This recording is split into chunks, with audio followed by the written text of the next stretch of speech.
In this video, we begin looking at some periodic trends, specifically that of atomic radius.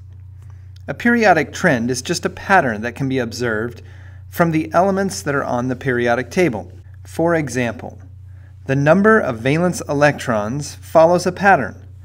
As you go down a group, or a vertical column, the number of valence electrons, or dots in these Lewis dot diagrams, does not change.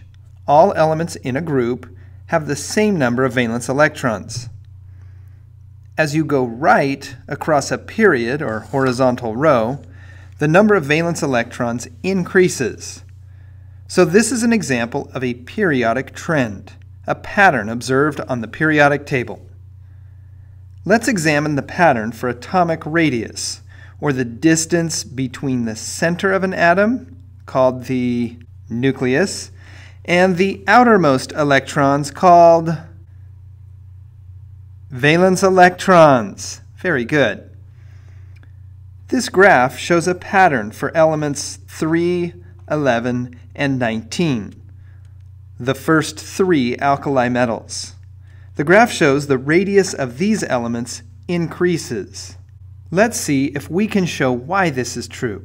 I'm going to use Bohr's model of the atom to illustrate two elements that are in the same family: oxygen, element number 8, and just below that, sulfur, element 16. Recall from your periodic table that oxygen has 8 protons and 8 electrons, while sulfur has 16 of each. The protons are located in the nucleus, while the electrons surround the nucleus in shells. 2 fill the first shell, and the remaining would go in the second. Sulfur has 16 electrons, which will fill in shells, 2 in the first, 8 in the second, and there's still 6 more to go in the outer shell. Hey, these look similar. They both have 6 valence electrons. But we're looking at radius, and it's probably no surprise, as you go down a group, the atomic radius will get bigger, since sulfur has to accommodate more electrons. Had we drawn a model of selenium, the element just below sulfur on the periodic table, we would have made one more shell of electrons and a still larger atomic radius. And I bet you can guess how many electrons would be in its outermost shell. Now the next trend may surprise you. Let's see what happens to the radius as you go right across the periodic table. For this, we'll compare oxygen to the two elements just to its right: fluorine, with 9 protons and electrons, and neon, which has 10 protons and electrons. We'll draw in their nuclei and then add the electrons. In fluorine, 1, 2, 3, 4, 5, 6, 7, 8, 9. And for neon, 1, 2, 3, 4, 5, 6, 7, 8, 9, 10. Most students figure that since neon has more protons and electrons, it's going to have a bigger radius. But that's not the case. Neon actually has the smallest radius in this series. So what's going on here? Why is neon smaller? The answer to that lies in the very forces that hold electrons in the shells to begin with. These are called electrostatic attractions, which simply means that the negative electrons are attracted to the positive protons in the nucleus. In oxygen, there are 8 positive charges tugging at those electrons. Fluorine has 9 of them, and neon has 10 charges pulling on its electrons. So neon has the greatest nuclear charge, which translates to the smallest atomic radius. In other words, as the nuclear charge increases, the radius will get smaller. Using this reasoning, you might be thinking, well, element number 11 should be even smaller then. Let's take a look. Sodium has 11 protons and 11 electrons, which would be distributed like this. Uh-oh, there's no more room for electron number 11, so it'll have to start a new shell. So instead of being smaller than neon, sodium is actually much larger because it has a new shell of electrons. So as the graph illustrates, when you go right across a period, the atomic radius decreases. Again, this is because you're increasing the nuclear charge while not adding any new electron shells. Now we will make a note of this pattern by writing it on our periodic tables to help us remember. Go ahead and take out your table, and where there's room, write radius increases as I go down, and radius decreases as I go right.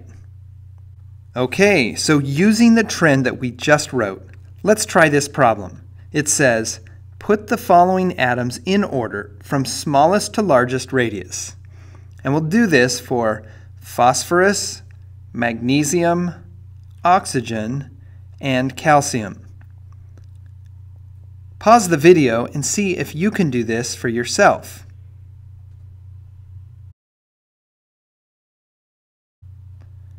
So oxygen is in period 2 and it only has 2 electron shells. Phosphorus and magnesium both have 3 shells, but phosphorus is the smaller one because it has more protons. The largest of these atoms is calcium, which has 4 shells of electrons. Another pattern on the periodic table has to do with ions, which are those species that have gained or lost electrons. Let's take a look at what happens to the radius of an atom as electrons are removed. To illustrate this pattern, we'll look at a model of sodium, which has 11 protons and 11 electrons.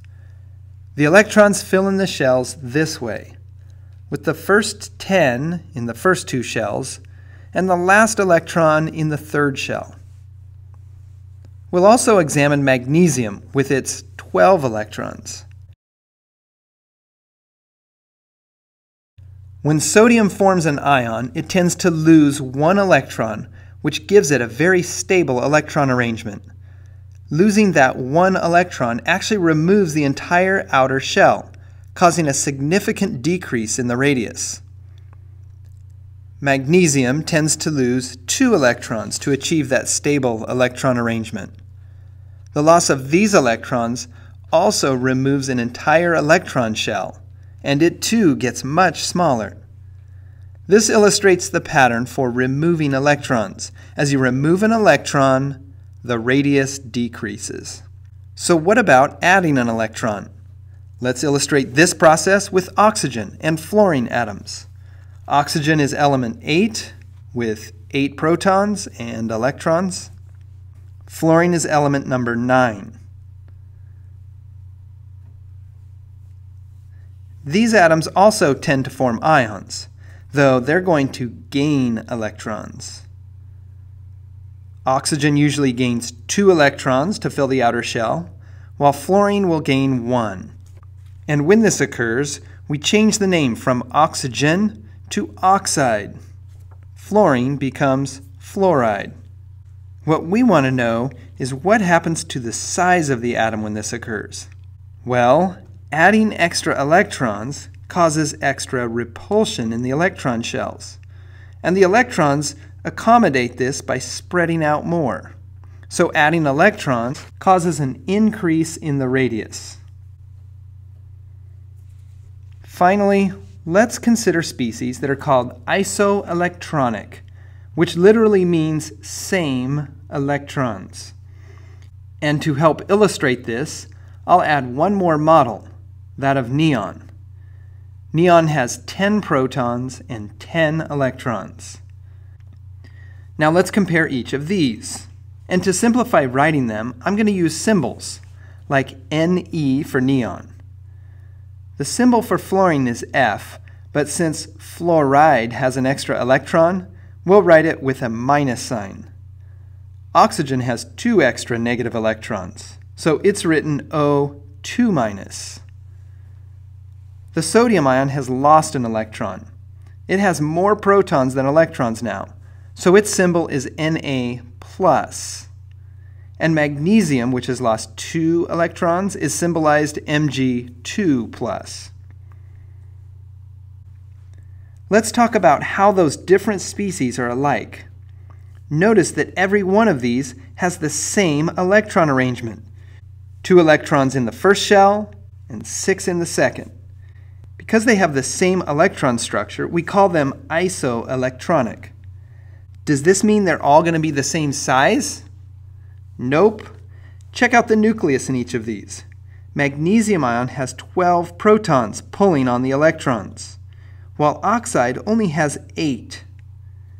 More protons means that the electrons get pulled closer to the nucleus.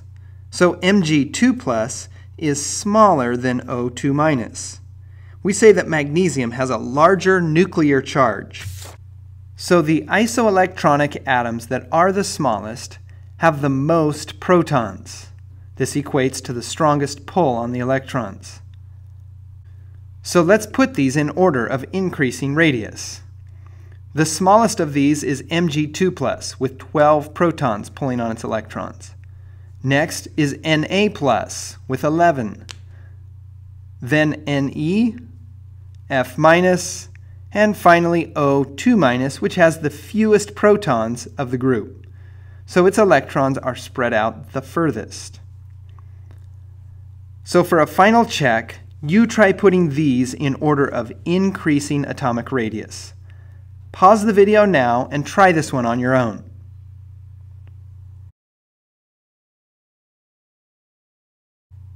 Chlorine is element 17 and has 17 protons and 17 electrons. But this is chloride, and the negative charge tells me it's gained 1 electron. Calcium is element 20 and has 20 protons and 20 electrons. But it has a 2+ charge, which means it lost 2 electrons. So it has 18 now. Argon is element 18. It's got 18 protons and 18 electrons. And potassium, K+, has 19 protons and 19 electrons. And that plus charge tells me it actually lost 1 of its electrons. So these species all appear to be isoelectronic. Remember, the smallest isoelectronic species is the one with the most protons, in this case, Ca2+.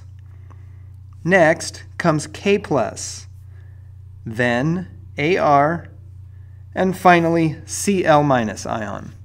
So let's summarize. In this video, we learned how the radius of an atom varies as you go across or down the periodic table. We also saw how the size of an atom changes as it becomes an ion. Finally, we learned what isoelectronic species are and how to determine their relative sizes. Now, go predict some atomic radii.